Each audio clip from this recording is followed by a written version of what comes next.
Friends, this drama began on Easter morning in 1991, 24 years ago.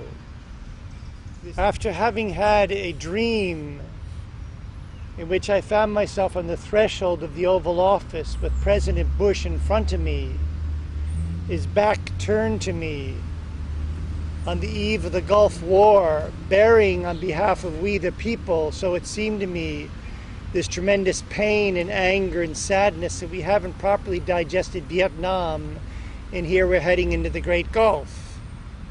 How could this be?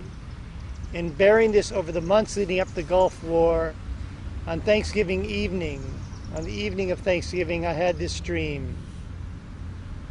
And in the dream, I found myself on the threshold of the Oval Office, and a conversation with the president was able to unfold. It was able to unfold because in the room with me, I discovered first a Native American mother, wrapped in veils, silently witnessing, beholding my conversation with the president. I turned from her back to the president. We carried on. My gaze was drawn to the corner. The veils had changed colors. It became a Negro slave mother, silently witnessing, beholding the conversation. My gaze was again drawn to the corner. The veils had changed color a third time as a Mexican-American migrant mother, alongside whom I'd worked in the fields with Cesar Chavez. I woke up. We went into the Great Gulf. In the Passion time, leading up to Easter, the woman returned as an Iraqi mother in an awake dream. This wasn't a sleeping dream, this is an awake dream. An Iraqi mother appeared to me holding a dead son in her arms. This son had not been a combatant. He wouldn't take the life of another. He'd been a medic. And he knew he had to go in the depths of the darkness to understand what was happening.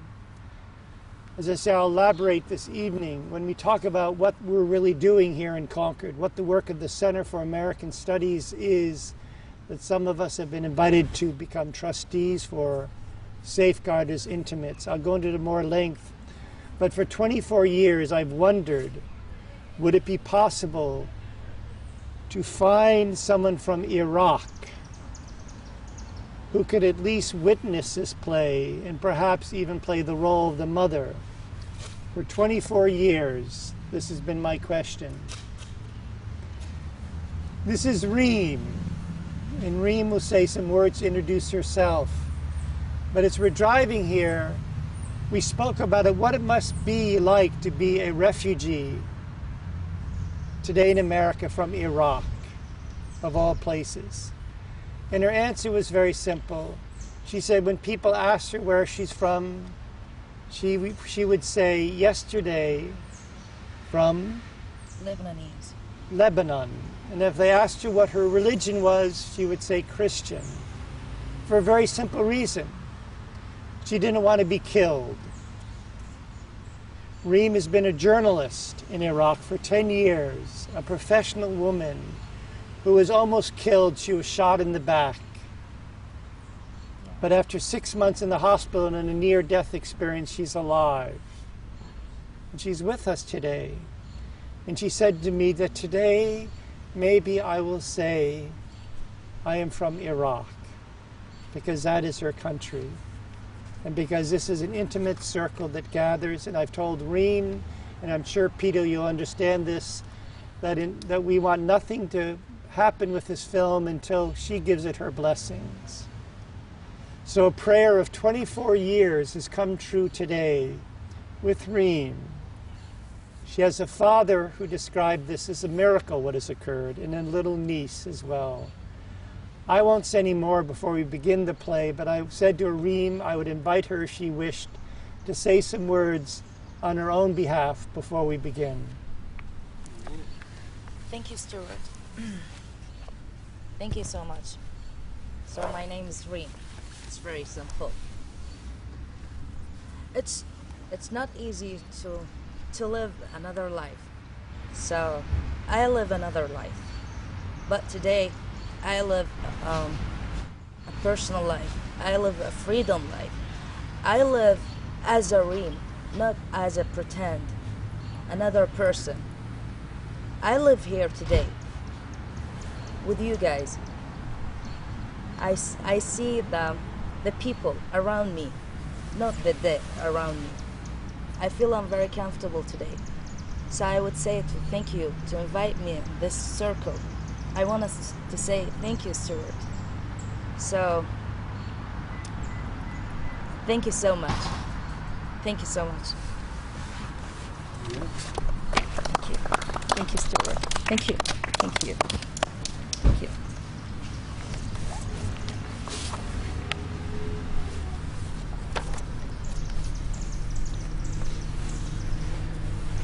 I will read the play, and Reem will sing the melody.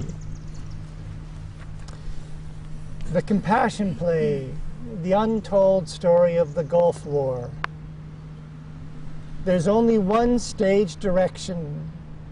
Hold the image of Michelangelo's Pieta before your gaze.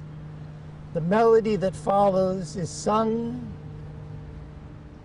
The first few lines is written. It can then be adapted as felt appropriate, with an emphasis on one line or the other. Da, da, da, da, da, da, da, da, da.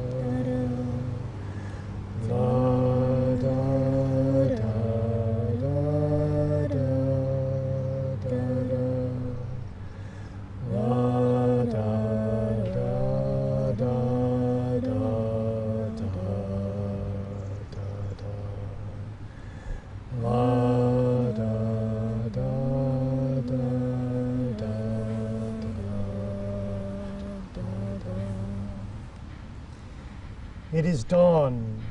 A soft melody sounds from a dimly lit scene, empty but for an Iraqi woman, her veil drawn aside, sitting on a rock in the desert sand. The body of a young man lies in her arms on her lap. Her gaze silently rests on his still face. The melody returns into silence. The woman is quiet a long time before she lifts her head to the audience and speaks. The war is over. Your sons and daughters have returned home to be welcomed as heroes in great parades and feasts and celebrations. The war, your war, is over. Her gaze lowers to the body in her arms. Your newspapers proclaim how few deaths there were. 1, 2, 3, 4. La, da, da, da, da, da, da. La,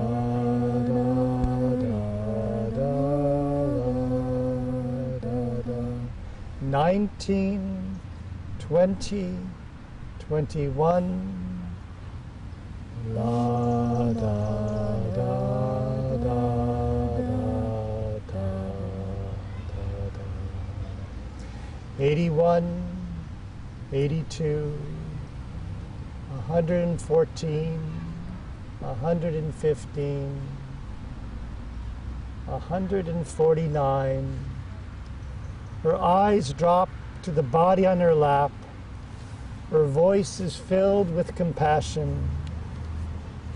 Son, do they not know, do they not care how many lives, sons, brothers, husbands, fathers, grandfathers were truly lost, not only during the war, but after, when our troops, many forced into battle, had withdrawn from Kuwait and were finally heading home? Above them, the angel of death spread its wings. Their military bombed the highway in front of and behind our convoys, and then, leaving our soldiers stranded in the open desert, their fire rained down on those that remained. Her gaze gently searches her son's face. From the flaming heavens, the bombs fell as they did night after night over our ancient city, Baghdad, striking innocent citizens, old and young alike. Ismael's anxious offspring, caught up once again in our ancient dervish, driven to war by a leader armed and supported for years by the West.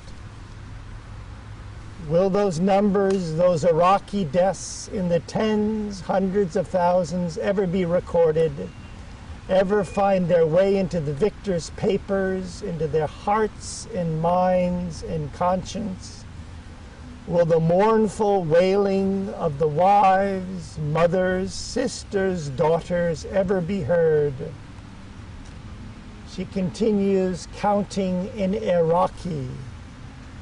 Can you read these words?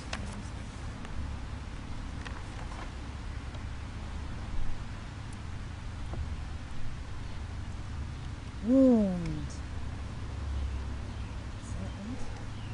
Wahid itnen talate arba kanfe. It's واحد اثنين ثلاثة أربعة خمسة.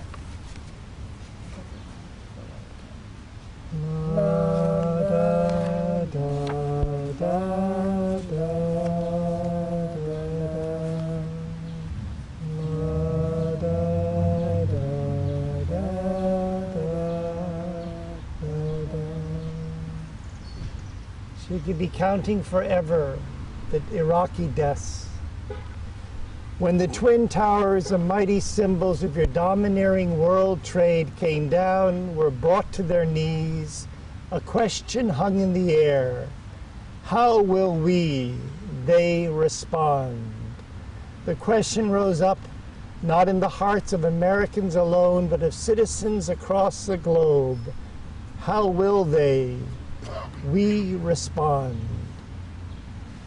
Think about that question for a moment. Can any of us know how to answer such a question, how to respond truly, until we answer an even more fundamental question? Who are we who would respond? Americans, you call yourselves. Is that so? Is that what the name of the small plaque that sits in front of your ambassador at the United Nations states? America? Named after one who was considered a scoundrel by many, Amerigo Vespucci. What about Canada to the north, Mexico to the south, not to mention Central and South America? I repeat my question. Who are you? United Statesers? Is that a name? Or more of a hope, vision, e pluribus unum, out of many, one, a United States? Do you know who you are? Do you care? Or are you content to merely react to that which comes upon you without considering why? Her gaze lowers to her son. This was a question I took up long before the tensions in the Gulf arose. For inevitable those tensions were, given our histories. Who are these Americans in truth? We the people. While studying in their country, she's speaking to her son, I turned to older encyclopedias and encartas to discover repeatedly that the literary, rhetorical, poetic name for America, the New World in the 19th century, was Columbia, as in the name of their nation's capital, the District of Columbia. as in the name of their first national anthem, Hail Columbia, as in the name of the Columbia Tammany Society, of which Ben Franklin and a good number of their founding fathers were members, as in the name of that space shuttle Columbia that crashed over the home state of their president, as reacting, he would lead the troops into the great Gulf. As sun, in Columbia's outer guise, Lady Liberty, her statue that has welcomed so many of the tired and poor, the huddled masses yearning to breathe free to their shores.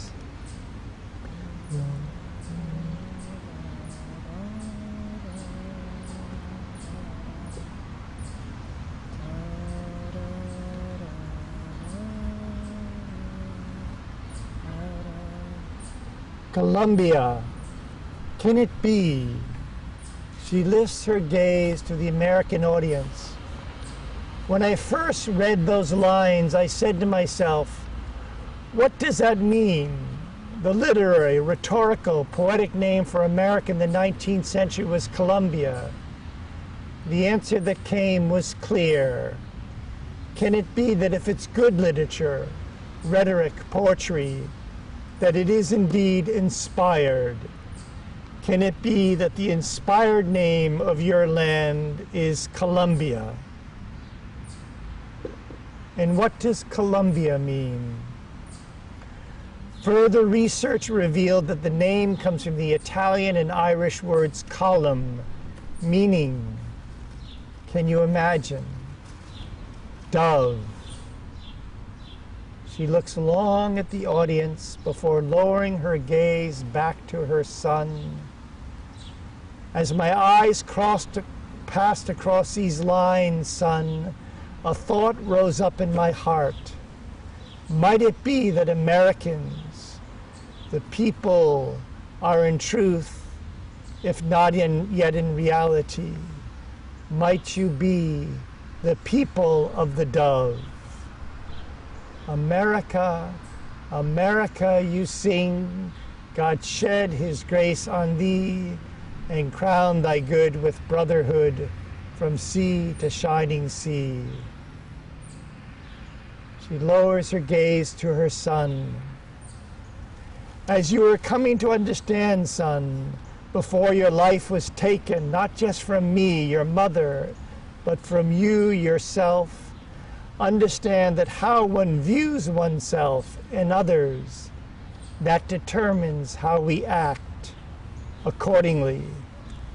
If the Americans were to see themselves as they reacted in that way that is drummed up in them by the more militant spirits of the land, can the result be any other than what it has been over the centuries, one war after another, after another, after another?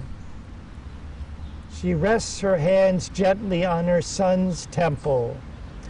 And if they view themselves as Columbians, as the people of the dove, their actions will be another, will they not? Not reactive, but creative, truly, as their first president and General Washington quietly exhorted them in his final address. It is as simple and profound as that.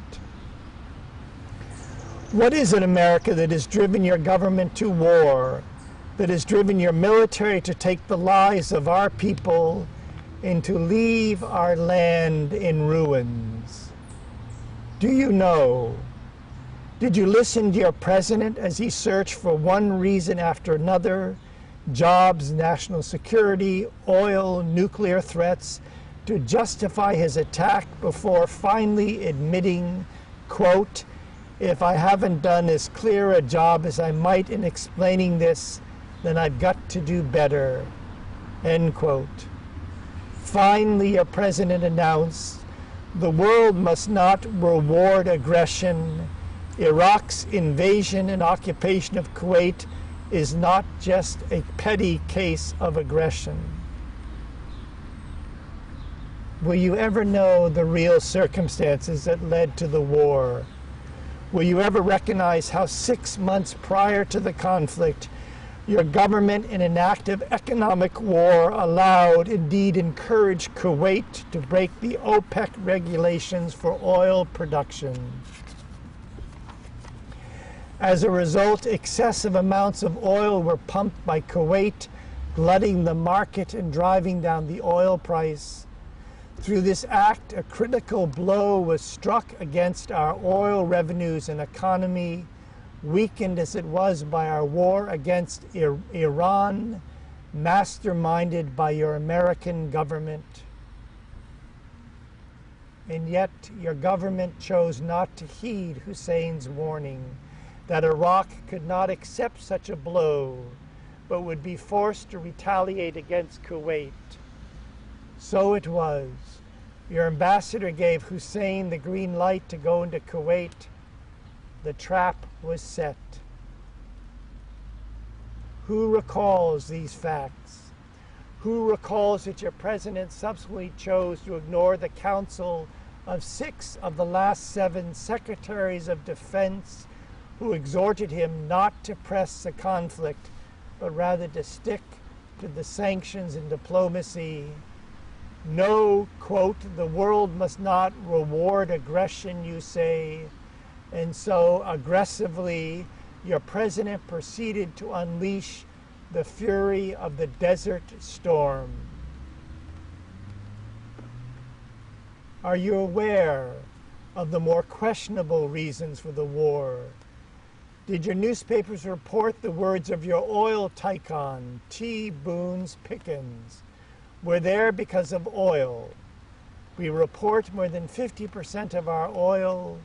We're there to secure the supply. Otherwise, it would be just another Arab fight in the desert. Let's call a spade a spade. Self-interest glorified as national, international defense interest. Can this be? Why does your administration only concern itself with aggression when its presumed economic and strategic interests are at stake? Otherwise, it turns, does it not, a blind eye? Are you aware that without your government's initial support, Hussein could never have committed the atrocities against his people? When will you face the facts? You speak of your American dream. Have you considered what you are saying? When we dream, are we not asleep? When, America, will you awaken? Awaken from and to your dream, your true dream, before it becomes the nightmare that we, the world over, fear.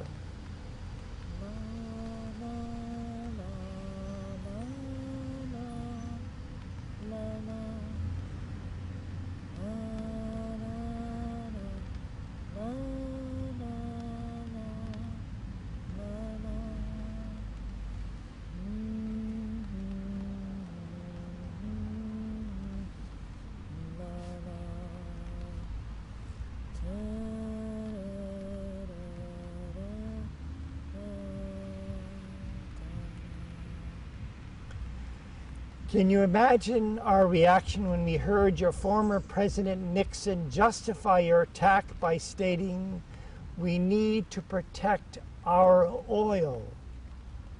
How did your oil end up thousands of miles away from your borders under our soil?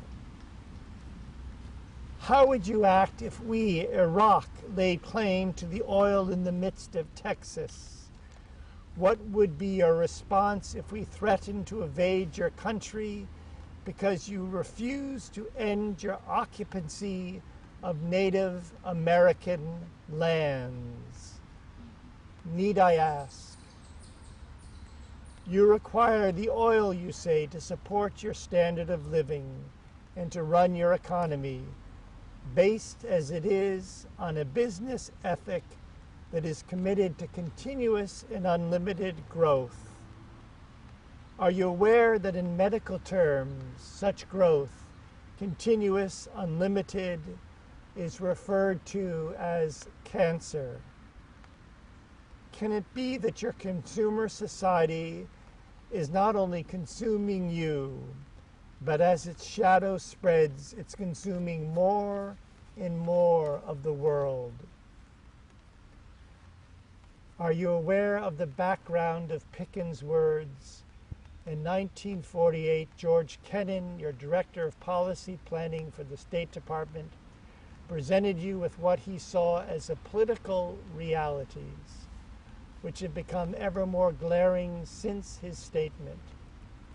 What is most significant about Kennan's words is he speaks not, I believe, for the American people who wish to do good, but for your government, the powers that be. Quote, "We have 50% of the world's wealth," Kennan stated, "but only 6.3% of its population. In this situation, we cannot fail to be the object of envy and resentment.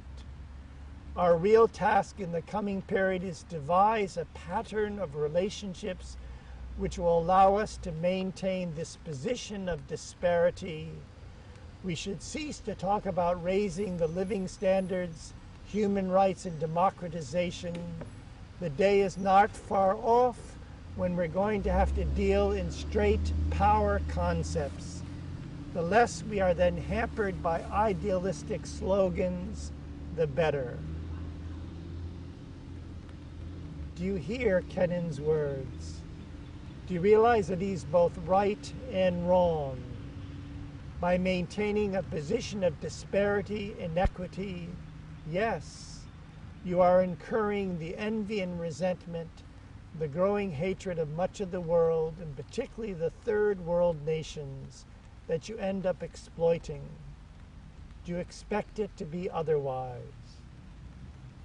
Where Kennan is wrong, however, is in his belief that this inequity need exist.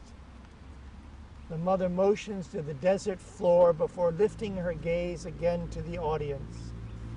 If you can build a computer chip in industry, Silicon Valley itself, out of silica, desert sand, imagine the possibilities before you once you step beyond the constraints of a thinking that is impoverished by the notion of scarcity and burdened with the haunting fear of the want that scarcity breeds.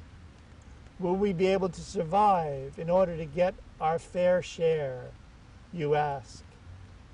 Is there an alternative in our global community? Imagine if your thinking were inspired by abundance, by life itself. Do you realize, America, what you are doing? Can you see beyond your truth, your national interests, to the larger truth, those interests that encompass us all, and crown thy good with sister and brotherhood from sea to shining sea? The logic of war, an eye for an eye, had not only blinded our own totalitarian government, it had blinded the majority of your freely elected representatives. America, have you become at last, alas, mercenaries? You have your victory, yes, yes, but do you recognize that the battle is not over, that such wars are never won? Do you realize that as you gain the world, you are losing your soul?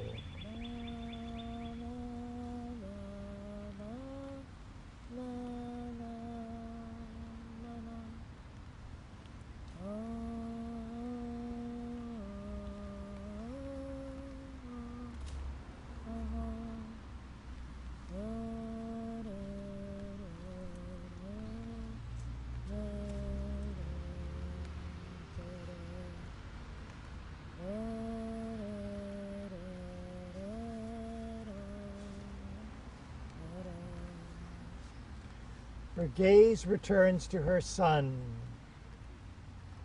Yes, son, they've not only taken your life, your physical life, but they've struck themselves an even deeper blow.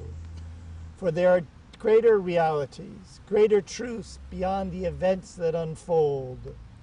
Those who live by the sword die by the sword. Passion destroys those who cannot elevate it into compassion. The eroding of their infrastructure, the poverty, unemployment, crime, and violence that mounts in their own homes and communities is but a reflection of their larger actions in the world.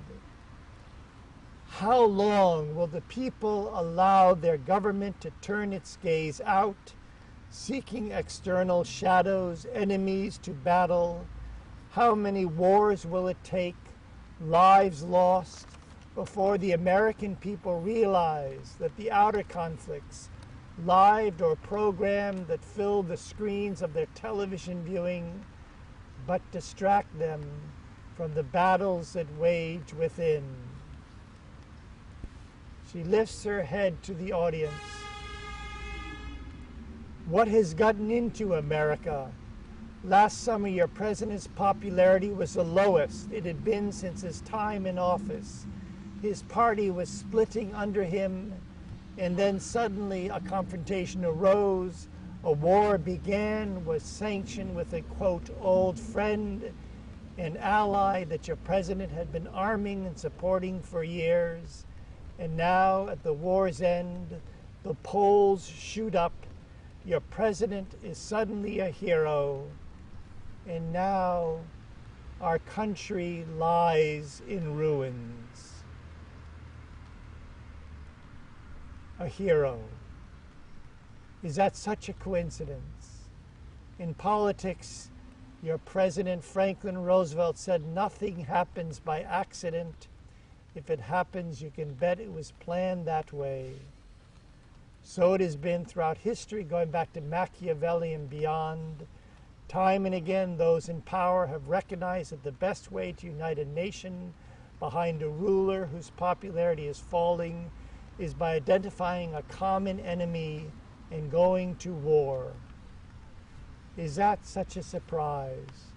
Some people consider such talk conspiratorial. In truth, is it anything else than business as usual? Kuwait, Tonkin Gulf, Pearl Harbor, the Lusitania, and before it, the Maine, all the way back to the beginning of your nation, built upon the ruins of your original peoples. America, have you learned anything from your history? Or are you bound and determined to repeat it again? The Gulf War, Vietnam, World War II, World War I itself, the war you proclaim to end all wars. Do you not see that the spell, the enchantment grows? Her voice is tender. When Reen came here, she only knew 2 words, yes and no. Perhaps the day will come when she'll be able to read this, when her English is better. Now she gives her melody. Her voice is tender. What is that pain that comes from the West? A pain so great that it must strike out at others, an eye for an eye, until it is finally blind and no longer recognizes that it is not so much an outer enemy that it is battling, an enemy that is armed and supported for years to fight its wars of terror and gas. Rather, it, Goliath, is battling its own shadow. How many of your soldiers were killed with their own U.S. weapons, sold profitably to our land? Do you know? Do you care? Her gaze passes over the audience. Rightly or wrongly, Saddam Hussein had a cause. For him and many Iraqis, there was and is a principle involved in the confrontation. For many of our people, it is a holy war against the economic and cultural imperialism of your land. Your fast food, movies of terror, sex, and violence, your armaments, and #1 export Marlboro cigarettes, bearing on the front of each and every pack the words Veni, Vidi, Vici, I came, I saw, I conquered. Cigarettes, continuous and unlimited growth, cancer. How do you explain your support of a royal family in Kuwait that you've admitted is a dictatorship, a small elite which does not need to practice military suppression because it was practicing and continues to practice economic suppression? Is oil a cause? Some call it black gold. Yes. How do you illumine it? The American we hear just chases a buck. So it appears. In what is behind the buck? Once upon a time, a gold standard. In what is behind the gold? Originally the sun. In what is behind the sun?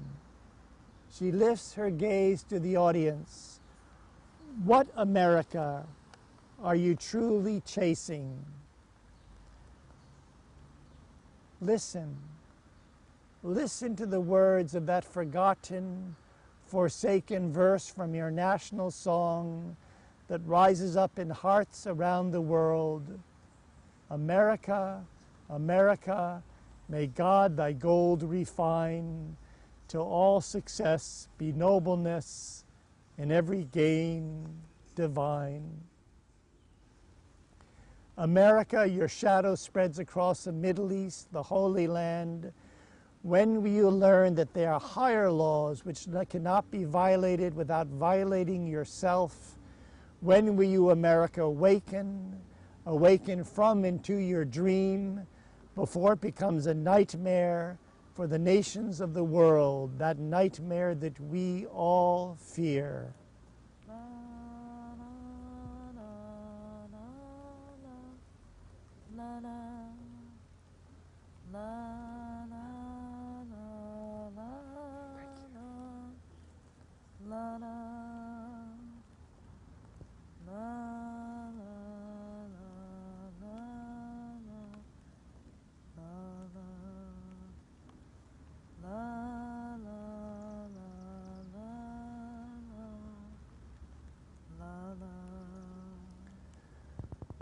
Recall what your first president, George Washington, said in his proclamation of neutrality about staying out of foreign entanglements and intrigues. Times change, you say. Yes, but do basic principles change, including those essential to your survival and growth as a nation? Washington was not suggesting isolationism. No, rather he recognized that America's true mission, your mission as a people, is to promote peace, sister and brotherhood by example, by getting your own house in order. Americans, Colombians, the people of the dove. Her gaze lowers to her son. To the very end, son, you held out the hope that the war would be averted. Silently you prayed that the Colombians would awaken to the power that comes from turning the other cheek, from standing up for their right not to strike back, but rather to find more peaceful ways to address the tensions, passion, compassion. You prayed that the Colombian leadership would understand the heart of its Christian message that could have averted the war. In the final days, son, you turned to the scriptures of the West that I'd read to you as a child, again and again, seeking to understand the forces at work Your thoughts rested on a passage from the New Testament that you shared with me before you departed for the front. You were silent as I read it, but I understood the thoughts that moved in your soul. How could a people that so strongly professed its religion, prayed to its God, sought his blessings, act as they do? Do they not hear? Do they not understand their own prophecy? Inasmuch as ye have done it to the least of these my brethren, bomb, missile, search, and destroy, you do it unto me. Her gaze rests on her son. You were silent as I read it, these lines, but I understood the thought that moved in your soul. How could a people that so strongly professed its religion, you do it unto me. Over the years, son, those words from the New Testament grew in you like seeds, gradually, delicately forming your decision in the final months never to take another's life. And they equally formed your decision not to turn away from the conflict, but to rather enter into the midst of the searing darkness as a medic, tending as best you could to those who were wounded. Your decision was to meet death with life. Yes, son, but death's shadow is great. It darkens whole lands, casting its spell, bewitchment, enchantment over the people. America, will you ever see the effects of the war your government has waged? Shock and awe, one of the greatest destructive forces ever released. Or will the effects remain forever hidden, veiled by media blackouts and desert sands? She lowers her head to her son.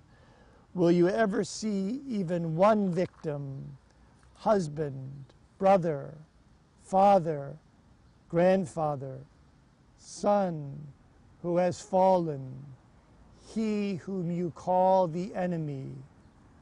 Will you recognize that life for what it truly is?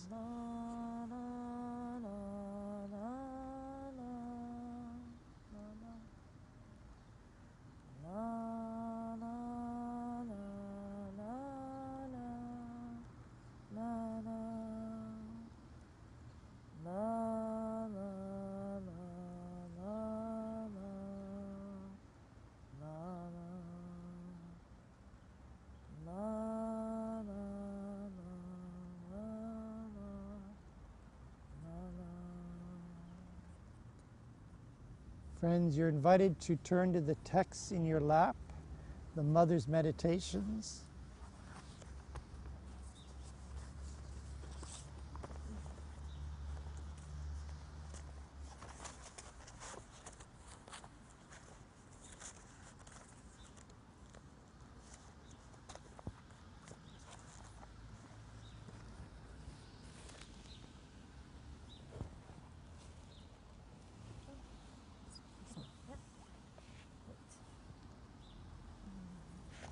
Thank you. Sorry.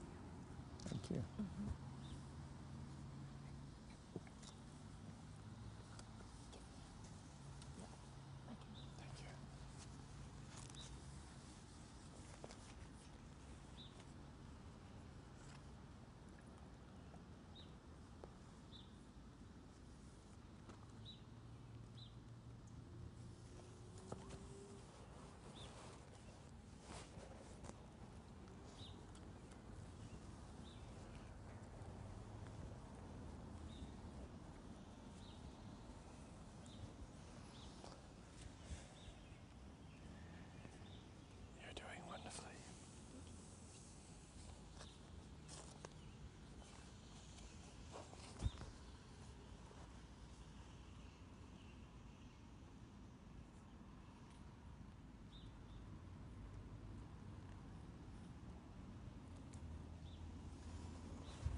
These words are key.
Excuse me, if it's not clear, she's addressing President Bush as her son.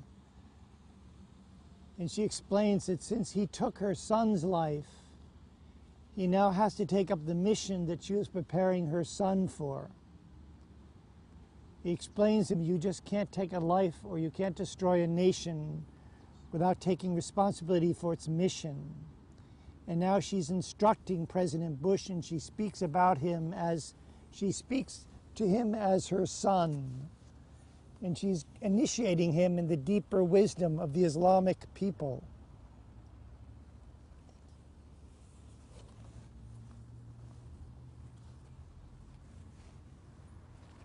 You okay? Yeah.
This may not be so waterlogged.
The mother continues counting in Iraqi. 1 2 3 4 5 6 7 8 9 10. The war, yes, your war is over. She lowers her eyes to her son. The evening before the bombs began to fall, many young people gathered in our house, our home. I watched, son, as you listened to those who spoke up, certain that the war would come. You had said little over the preceding days, but I knew your thoughts. That evening you did speak up. The others were talking about what they called human nature. They spoke about how man was evil. Young Abu questioned them, questioned their conclusion. He mentioned our great prophet, Allah, Hassan, Hussein. Allah, Hassan, Hussein. Thank you. Yes, but they were the exception, your brother interrupted. Son, your tongue was suddenly loosed. No, our prophets, they are not the exceptions.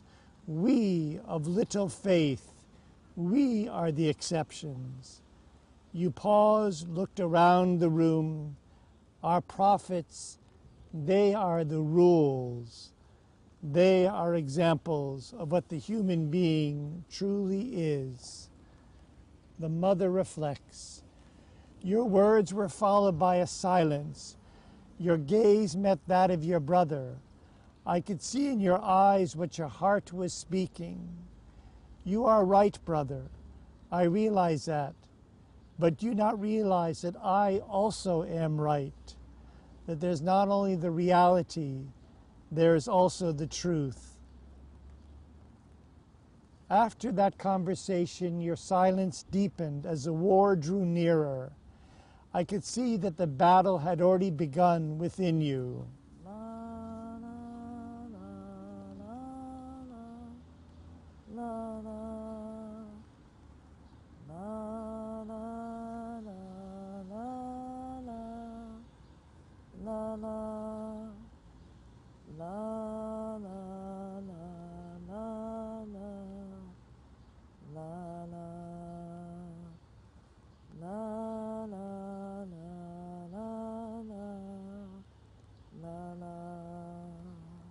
Your suffering, your wound, my son, is ancient and deep.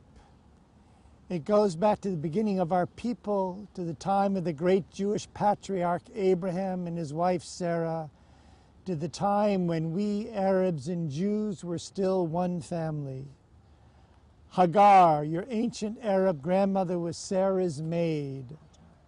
Hajar. Say louder. Hajar. Hajar. Her mistress Sarah was barren of child and growing old. Sarah and Abraham's souls were burdened.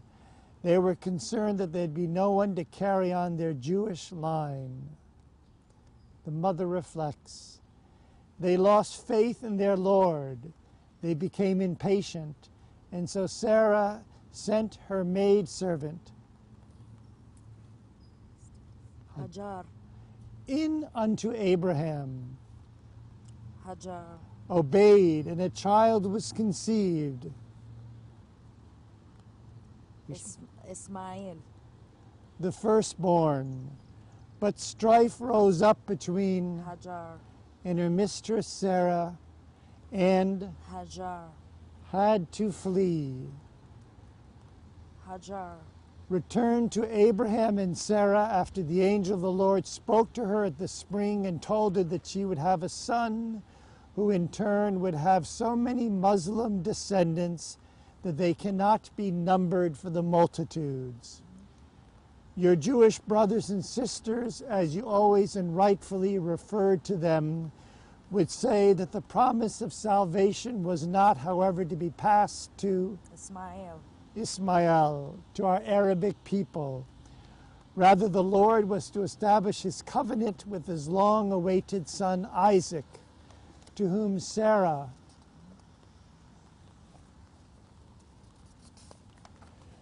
would give birth in her old age. Little more is heard of Ismael. Our story is not told in our Jewish brothers' testaments except for a brief passage that speaks of a different blessing and promise. When Abraham is told of Isaac's birth, which he had not expected, he interceded on behalf of his firstborn. Oh, that Ismael might live in thy sight. The Lord responded to Abraham's prayer, as for Ismael I have heard you. Behold, I will bless him and make him fruitful and multiply him exceedingly. He shall be the father of 12 princes, and I will make Ismael a great nation. So it was. Hajar Later, after Ismael Hajar and Ismail had been banished and were dying of thirst in the wilderness, Hajar. Oh, I'm sorry. your Jewish brothers spoke testaments. Brothers' testaments speak of how the angel of the Lord again intervened and showed. Hajar And Ismael that spring, at Abraham's death, Ismael appears for the last time to join his Jewish brother Isaac in the burial of their father. Ismael Descendants, the 12 princes, are mentioned in the Old Testament. Those Arab descendants renewed the bond with their Jewish brothers, the Semitic Joktanites, who were already living in that Arab land. She reflects, that story, son, is a story of the renewal of the bond between the Arab and Jew that few know. And yet it is a story about common roots, about a forefather and mother that Muslims, Jews, and Christians share in common. It is a story that carries in it the promise of reconciliation and peace. Her gaze rests on her son's body. The birth of your forefather Ismael was premature. Abraham and Sarah were uncertain. Our people were propelled from an anxious and faithless seed. Hajar Realize that. When she knew that she had conceived and understood what would be the result for the offspring, she was filled with resentment for her mistress. Hajar Realized Ismael's that Ismael's premature birth meant a sacrifice that had been forced upon her seed.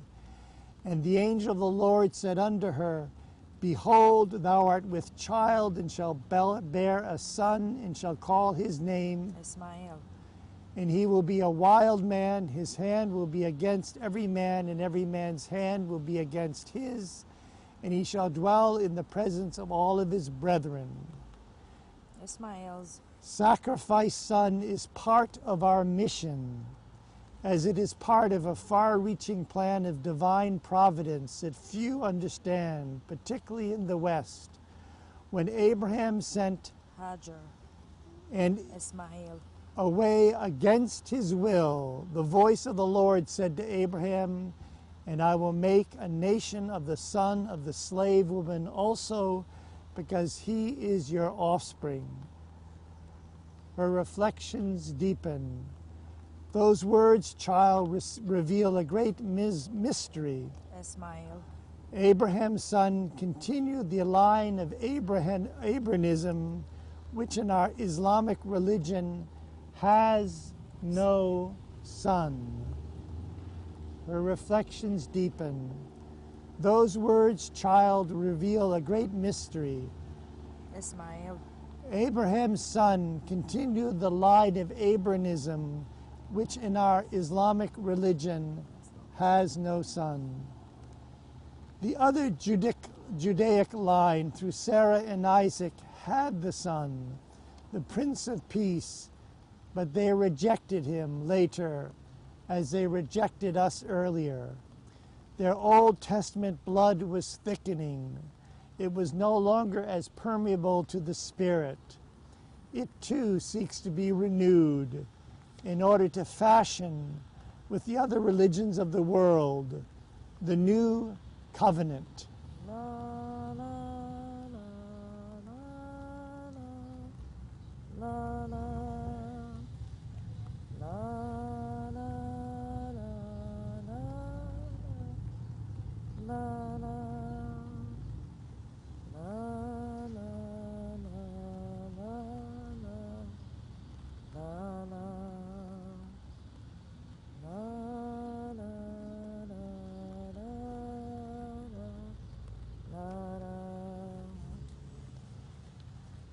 There was much sun that we were to speak about, but the war came, the desert storms, so it is.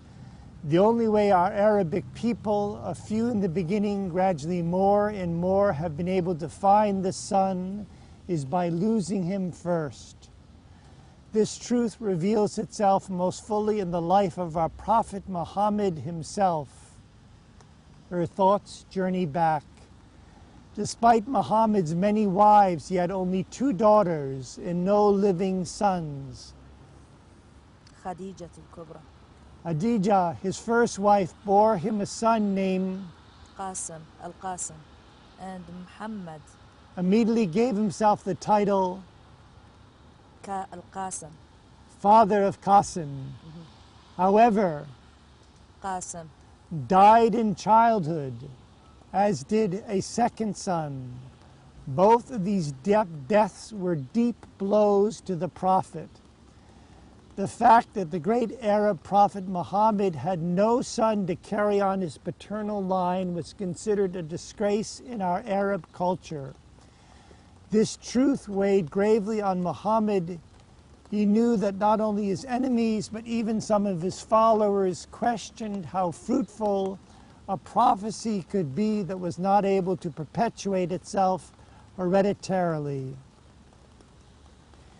In his later years, Muhammad received a gift from the Byzantine Christian governor of Egypt, a white mule and 2 Coptic Christian slave girls. The mule and 1 slave girl Muhammad sent on to the poet Hassan. The other girl, Maria. Muhammad kept for himself. A deep love grew in Muhammad for Maria, as had been the case with Abraham and the maid servant Hajar. Maria. was sent in unto Muhammad, though this time at the prophet's own choosing. Towards the end of Muhammad's life, it appeared that the promise of a son would finally be fulfilled. The story of Abraham and the maidservant Hajar. repeated itself in a new way. The Christian slave girl bore the great prophet of Islam the son he had so ardently desired. The jubilant father gave to the 3rd son the name most venerable to him, Ibrahim. which meant Abraham. But the name looked backwards, not forwards. She reflects, again, child, fate intervened. At the end of January 632, the year of Muhammad's death, Ibrahim, the son, died in the 15th month during an eclipse of the sun. The mother is silent, and so Muhammad's paternal bloodline, which bore no living son, was carried on maternally through Muhammad's first and beloved wife, Khadija. and through his favorite daughter, Fatima. Fatima married Muhammad's cousin and closest intimate, Ali. who wrote down the revelation that came to the people, that came to the prophet. With Muhammad's death, the line of the prophet ceases. With Ali. the first of our imams, our deeper hidden teaching began, nurtured by the maternal life force. She lifts her head. It is time now that the veil be drawn aside. It is time that our true teachings be made public and returned to the people to whom it rightfully belongs. La, la, la, la, la, la, la, la, la, la,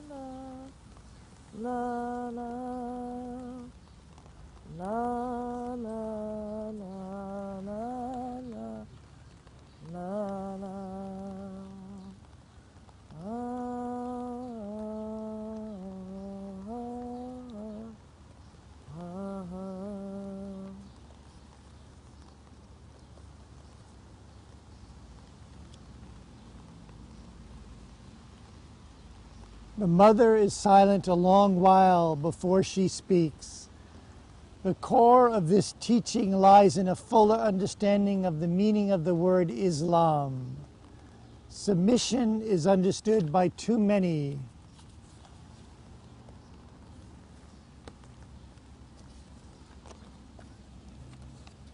of our people and too many representatives of the other world's religion as a form of denial, degradation.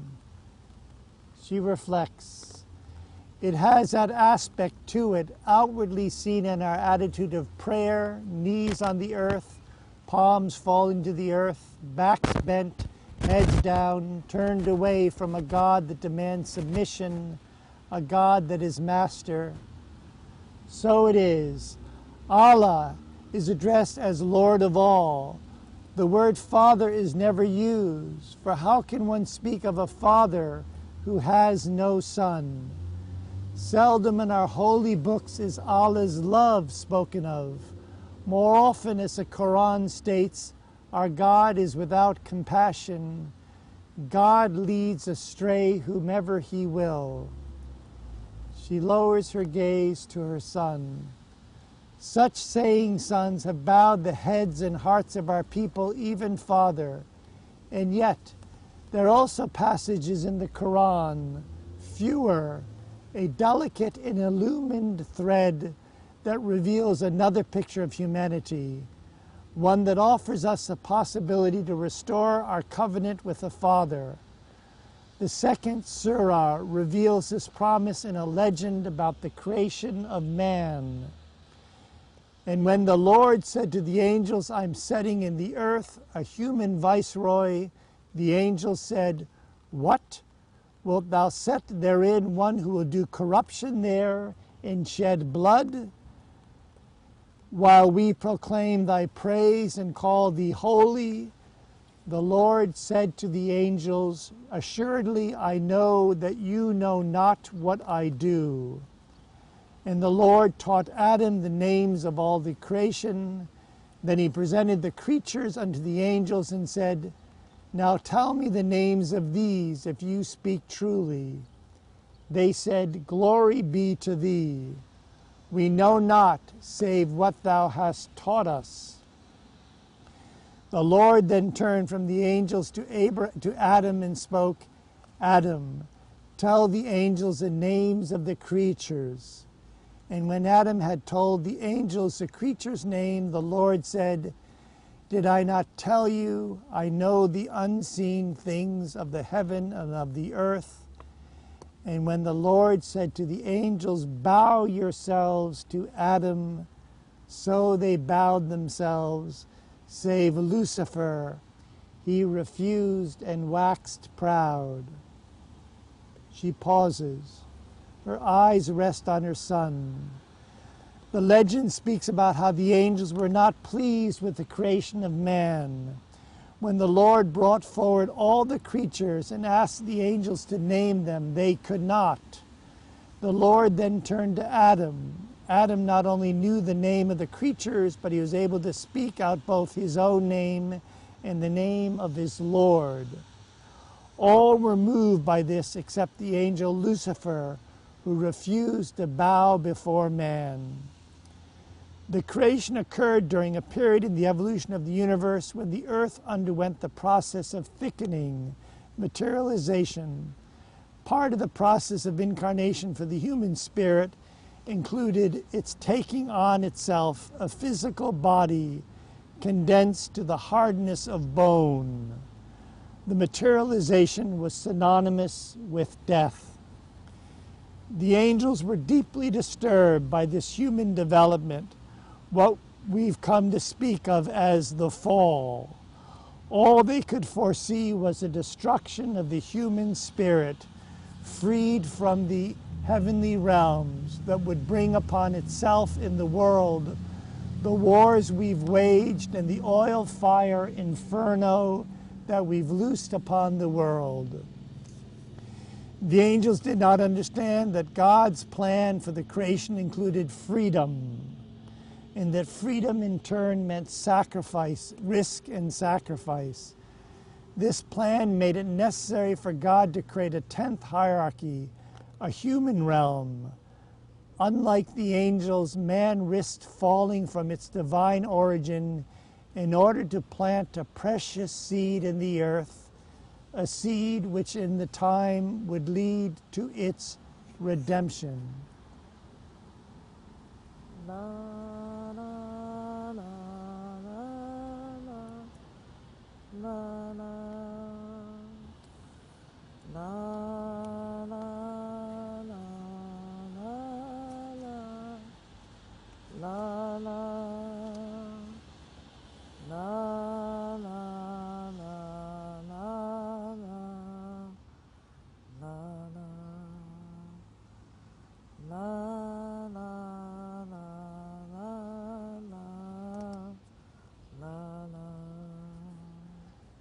Son, your forebear Abraham felt the weight of this earthly destiny. As Abraham stood before his Lord, the only words he could say were, "I who am but dust and ashes." This feeling of loneliness and estrangement was at the same time the basis for our human freedom. She lowers her head. We are all, in that sense, a prodigal son who has to leave his home, the heavenly realms, in order to be able to find it freely, and so enact the new covenant. Her reflections deepen. In both our and our Jewish brothers' version of the legend, a remarkable thing occurs. The angels, the beings of light, are made to prostrate themselves before Adam, man. Imagine. There's nothing in our or the Old Testament writings that justifies this remarkable piety on the part of the angelic realms towards human life. She pauses. No, its justification of the angels bowing towards man can only come by looking prophetically to a time in the future when, following man's sacrifice, humanity will be lifted up into sonship. In our original text, the word for man in the legend is Caliph, God's viceroy. Caliph. No, it's Khalaf. Caliph. At the end of the 33rd surah, it is written, "We offered our trust to the heavens, to the earth, and to the mountains, but the angels refused the burden." The angels refused the burden, and were afraid to receive it. Man undertook the burden to bear it, but he is proved a sinner and a fool. And yet, not merely sinner and fool. There have been those in our Arabic tradition who have recognized something courageous in this human act.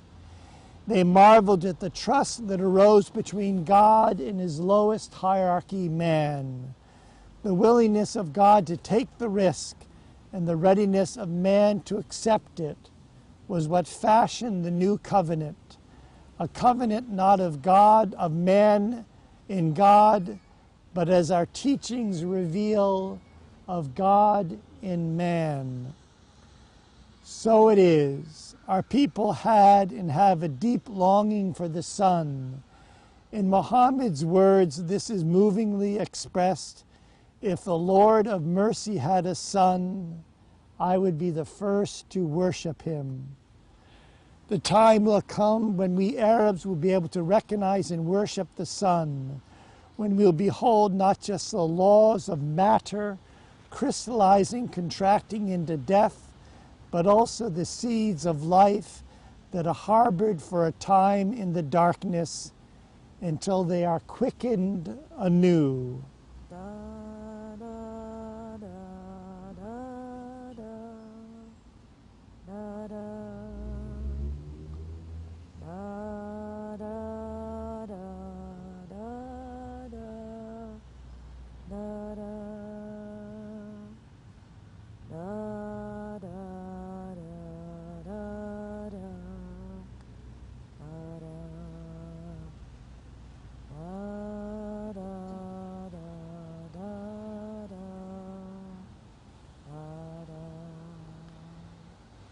Yes, son. Hajar's and Ismail's.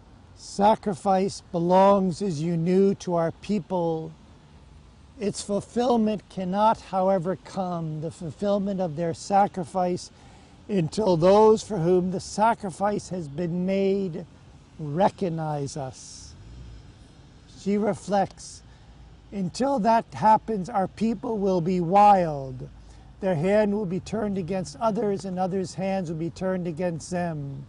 There will be war, but there'll never be victory, real victory for either side, for the roots that both are hacking at are one. She lifts her gaze to the audience. Do you who have brought war to our Gulf realize that you have dropped your bombs on the Holy Land, the cradle of civilization, the birthplace of Abraham, Nineveh, the hanging gardens of Babylon, in the purported site of the Garden of Eden itself? Nahiva. Her name is Nahiva. Nahiva. Yeah, it's one thing. Yeah. She pauses. No, you do not understand us. You have never been able to understand how our civilization, Baghdad in the east, Cordoba in the west, could have reached such heights at the time when Europe was still in the Dark Ages. Our secret was that the heights we achieved were grounded in the earth. They grew out of our deep interest in the material aspects of existence, particularly the natural sciences, mathematics, astronomy, geography, medicine, chemistry, botany, and zoology, where our intellect and powers of calculation could be engaged. These powers were developed early into an extreme in our peoples, but that extreme was also a result of the neglect on the part of the young cultures of Europe of precisely this natural scientific part of your classical heritage.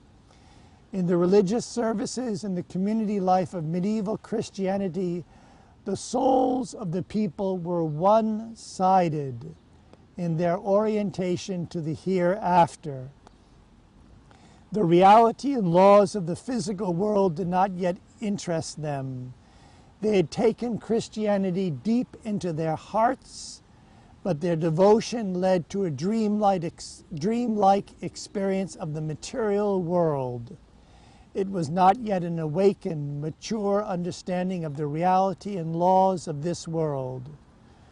What the young cultures of Europe did not realize, but what we Arabs could show them, was that a devotion that loses the earth under its feet cannot fulfill its Christian mission.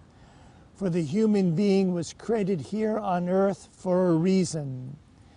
It is precisely through the intercourse with the reality of the physical world, the reality before and not beyond us, that those faculties of the intellect were awakened and developed, which in turn become the basis for a conscious and enlightened recognition of the Spirit.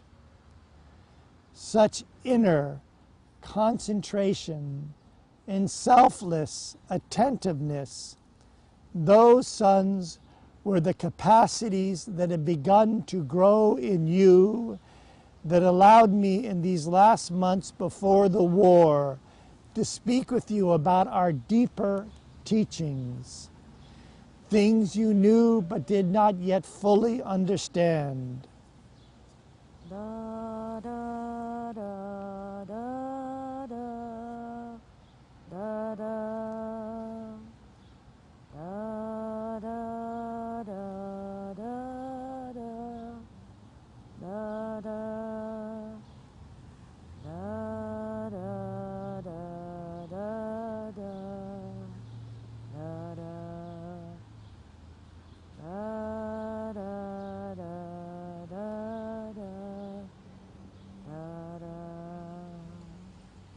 Her eyes rest on her son. There is a silent stream which runs through our Islamic religion, a stream whose task is to enrich the ideals of Christianity that you had hoped would awaken in the people of the Colombian, ideals which, like the Christos, the Son itself, belong to all humankind. Our mission, son, has been connected with the development of the human intellect, that critical faculty which both cuts humanity's bond with the spirit and yet thereby allows us to develop a new connection with the spiritual worlds, a covenant that is not based on faith alone, but in understanding, and thus in freedom.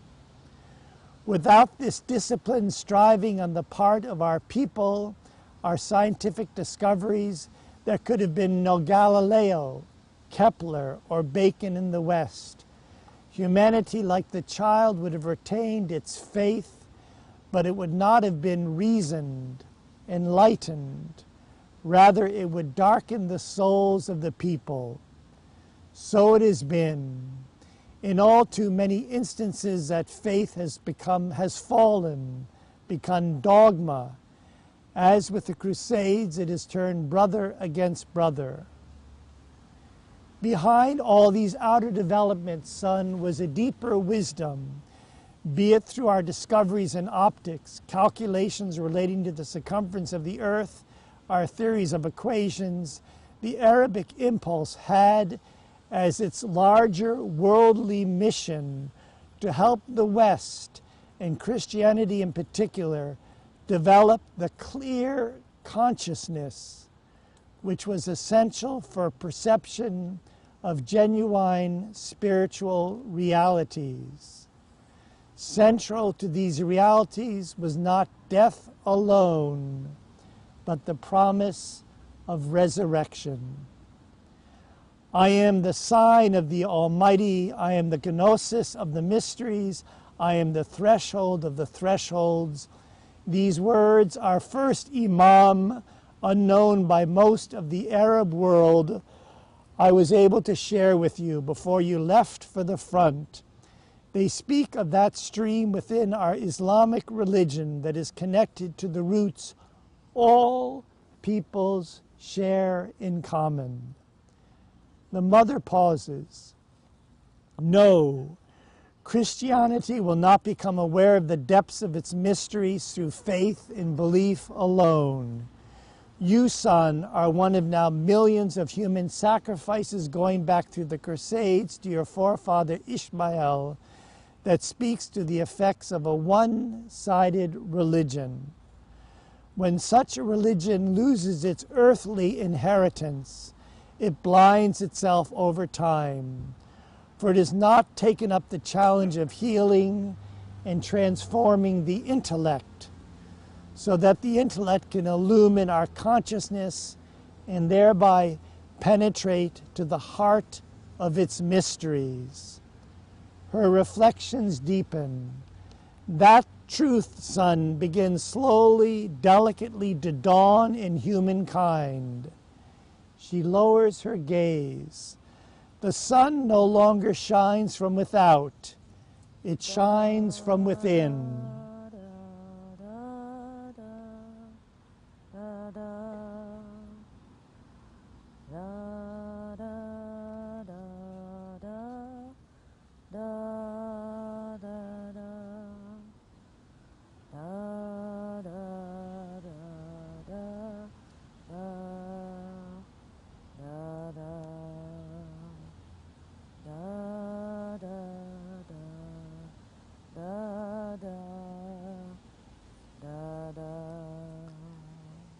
It shines from within. That awakening sun was what led you to break the ranks late at night, as it had led the Allied and Axis forces to do the same on Christmas Eve during the World War. Though far away, I saw you, a fourth king, guided by your star, set out across the sands towards your enemy, your brothers. The mother lifts her gaze above the audience. That glimmer, The light in the darkness is what led you, my son, and will lead others to search for a fuller life, beginning in our own Islamic tradition, helping it to fulfill itself so that it can then bring its precious gift to the larger world. That will be the fulfillment of Ishmael's mission. Whoever knows himself knows his Lord. That is, he knows his Imam. She pauses. Can you read this? But our sacrifices has first be recognized, freedom and return from the West. She pauses, but our sacrifice has first to be recognized, redeemed, and returned from the West. The last page. She lifts the sand from the desert floor and holds it in her hand. The light is brighter, mother, than the black fires that rage in your breast, the soot that darkens your air, the blood that stains your earth. It is brighter even than the depleted uranium from the waves of shells that fill our sands. Her gaze rests on the sand. That light, that recognition grows. She lifts her head above the audience. Mother, the cross rises up again in the Middle East, the Holy Land. It is being carried on the backs of every one of your sons, Arab, Christian, Jew alike. Come, carry my yoke. It is light. The mother pauses, then speaks slowly and with emphasis. Mother, your womb heals.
Reem only told me of one dear friend who was killed in the war. Just one. Today she's an Iraqi. Thanks to you all. And when I asked her if she might invite friends, she said she doesn't have any friends in this country. Today, perhaps she's found some new friends. And maybe, if it's meant to be, she will read the whole play as she's gaining her English language. But the last thing I want to say, with thanks to our cameramen as well, is that when this play was first enacted on Pentecost, after it was read on Easter 1991, 24 years ago, when it was first enacted, when the last melody died away, and as a playwright, so to speak, I was hanging on every word. When the last melody died away, this was evening time, the Pieta Statue was lit up in light, and everybody's gazes were lifted from, I'll tell more of the story this evening, the two who were playing the role, both who had gone through near-death experiences, one through a death experience, but he came back. Our gazes were lifted from George and Carrie to the Pieta Statue behind me, lit up in light. And afterwards, a friend came up to me and said, "How did you do that, Stuart?" I said, "I did nothing. But there's this footlight here." And it just so happened by coincidence that it's the last melody died away, as we heard, sung by an Iraqi mother of her people, that in that instant, the Pieta Statue was lit up in light. So friends, happy 4th of July, as we say here in America. I think we've done some work together, and we will carry on. And can we invite you to join us for dinner? Yes, of course, why not? Today? Yes. I'm think not about sure. it. You think Yeah, about it. I'm not sure. Thank you so much, Stuart. There's something that I'd just like to read for us. Yes.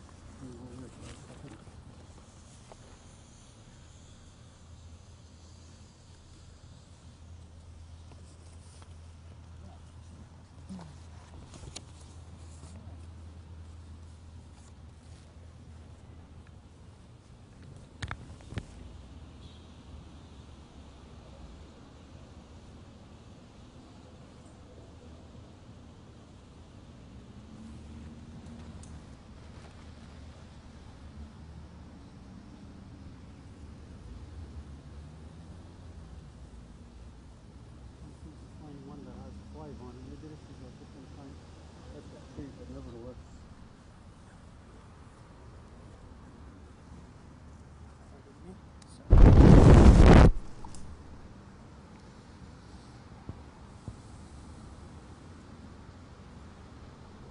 Kanegadi, uamani sarate, neway sanahota wagata deje, kigo onaga sanahota gaya.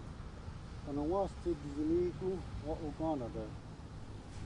Toske niku raksa. Tsunao. Nekti uamani saratenu. Te yotu honzon ne ono na ne. Ayuko ni koreyanta ne. No hoto totkawa ne kohnuwe. Ne ne runu shaniti. Ne watu chutku ne skana angahako. Negatiwai isu tinuka sitsukuta. Negatiwai tinuwe chuguiru de negohnue. Ayawaski on hasatsari nesana.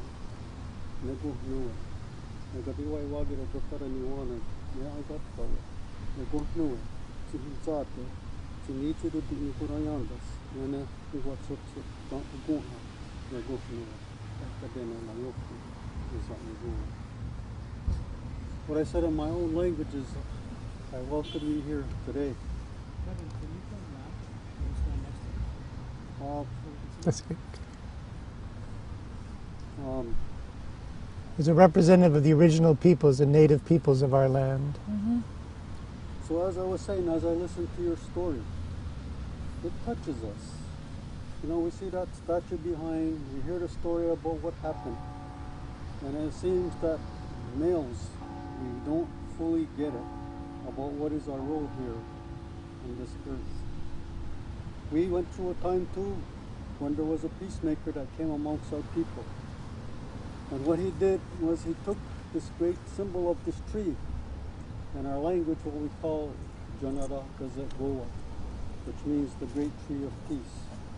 And it says that individuals will follow those four white roots that go into the four directions, the north, east, west, and south. And if their minds are pure, and their hearts are pure, and their words and actions are pure, they will all be welcome to sit under the shade of this great tree and talk about the beauty of this life and why we come here. So I just want to acknowledge you into this country with Thank the you so words much. from the original people here to say that there is the great tree that exists here, and regardless of what goes on into the world, the peacemaker used this symbolism. And the reason why he used this tree, because he said that even though these other trees may lose their leaves, this one is always green, and we are always going to be guaranteed everlasting life regardless of what happens here, because as long as the sun shines, the grass grows, the water flows, we have a responsibility to care for our earth mother, to always to love and respect of the sacred creation, because we are all at the bosom of our earth mother. And all we do from time to time is that when we see these things come to fruition, that we sing our sacred songs. And one of the sacred songs that I'm going to sing is the song that the peacemaker sang when he said that now the time has come that there has to be peace in all of this land. And this sacred song we in the past have been reluctant to share because of what has happened to us historically, but now some of us, and me in particular, are coming from a place where we are fearless. Whatever has come across the salt water, we have to stand up, we have to face it, we have to speak our truth. Now this song originates before any European ever hit this shore, in a time when our people had forgotten about the sun and the brightness and who we were, and there was darkness in this land. And the peacemaker came from the Great Spirit to this land, that this tree would resurrect and this light would come to the world. But when we tried to talk about our light, there was another force that came and said, we have a better way. But now we're in the time, and as I endured some of the whip, because this was a soulful moment, when we hear all of the pain that happened, to me I was sitting here and I said, even Earth Mother can identify and shed tears with what we are doing as children of this mother. But nevertheless, as everything went through, the rain stopped, the sun is beginning to break through, and we're in the time of a new beginning. So with that, I'm just gonna now reverberate some of the energy and the sacredness of this great soil we call Turtle Island. Ha-hee, ha-hee, hee, ha-hee, ha-hee, ha-hee, ha-hee, neskana, ha-hee, ha-hee, ha-hee, ha-hee, ha-hee, ha-hee, ha-hee, ha-hee.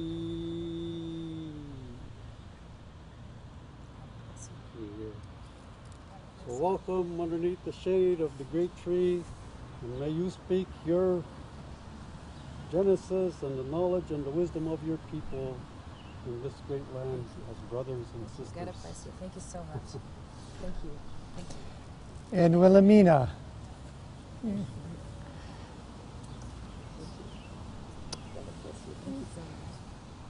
And can you give a song to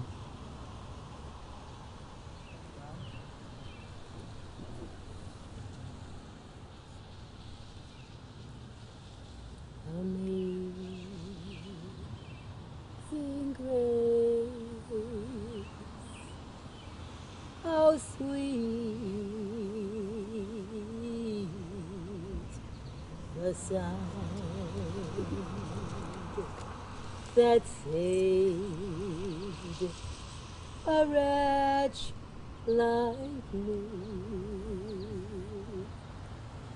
I once was lost, but now I'm found. Was blind, but now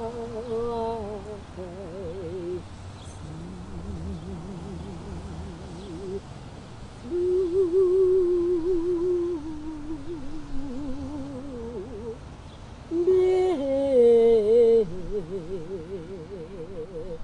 needing just toils and snares we have already come. 'Twas grace that brought us safe thus far, and grace will lead us on.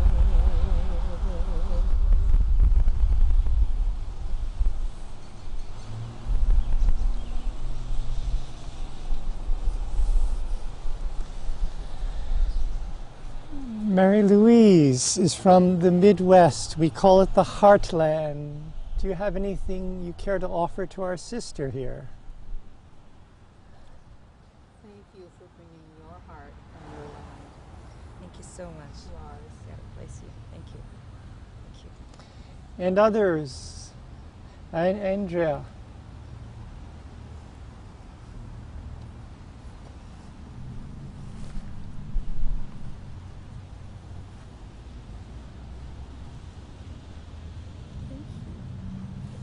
Thank you.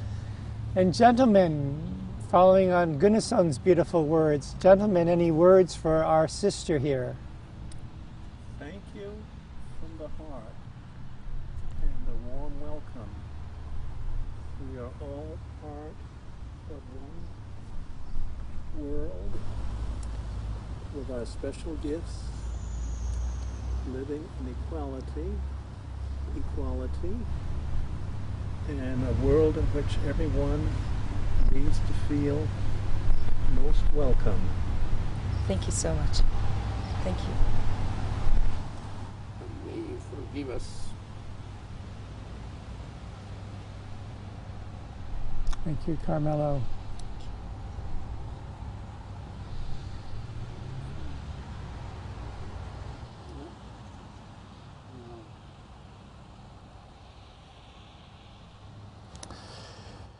Andrew, Rich, any words?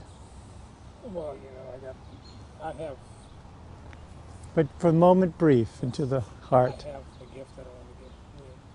Good. It's actually been building for a long time, but I didn't know it so look until this moment, and hopefully I'll have it right there. Are you staying another day at it? We'll see. She lives nearby, Yeah. so we'll see how we'll move from this point. Okay. But we'll make sure if she's It not. doesn't take any time or any commitment. It's just something that I've been working on for a number of years, and it's been a great gift to me. It opened a lot of things up, a lot of opportunities up, a lot of stories you're being here. It's wonderful, absolutely wonderful. Thank you. One thing I have a peculiar comment. And I've through all of these dealings we had, so to speak, with Iraq in the last decades with the wars and that sort of thing. There have been a lot of pictures of Iraqi people, in full color prints, like in magazines, just in the public domain. And what I'm struck by is there's a real beauty to the Iraqi people.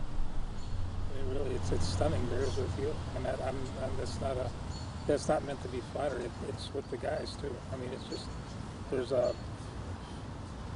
a deepness, a darkness in the eyes, and there's something in the countenance of the face that's a huge dignity, and it expresses something. And I don't think we, as a people, us as Americans, have fully seen it yet, but we will. It's getting closer. It's happening. Beautiful. Very deep. Beautiful. Thank you. When I lived in Minneapolis, which Stuart lived there for a while too. Did you ever go down to the corner grocery store? Yeah, it was run by a fellow from Iraq that had come over. And I was always impressed by, even though how busy that store got when the time came for his prayers, his volume of his prayers. I forget the word that they used to describe that. He never failed. And he was just totally true to who he was and what he did, and I think people really recognized him as being a man of special character. And I did. Thank you, Rich. The painting. Can't say much for words, but I have a painting that I'll offer. You have a painting? A painting that I'll offer as a gift. That he has a painting he'll offer as a gift, a painting. He's an artist, painter. Thank you. I'm an artist, actually. Great. Peter. Well, I'm sure, as everybody noticed, the sun has just come out. It happened when we did the rehearsal here a couple of weeks ago. But I'm impressed with all the different nationalities represented here today. And I thought it was very, very moving. And thank you for doing what you did. It was very lovely. Thank you. Same. Thank you. So everyone has spoken. Thank you very much. We've done this together. Talking doesn't amount to much unless people are listening, and you were listening, it seemed, very attentively. So thank you very much. Thank you, Stuart. So, Nice to be here. oh, welcome. Finally to America. I love it. Good. Yeah. Good. And I feel uncomfortable, very comfortable, and I feel that's people is very simple. They are not complicated. No. So, Reem, you'd be welcome if you wish to join us for dinner together. Then we can bring you back if you wish. I don't think so, guys. I should be go to the Boston today. It's July 4th. Well, we just had the big celebration right here. But, Okay, but I have. but you do tell us what. Shall I bring you back now? Is that best? What is? If you have. Of course.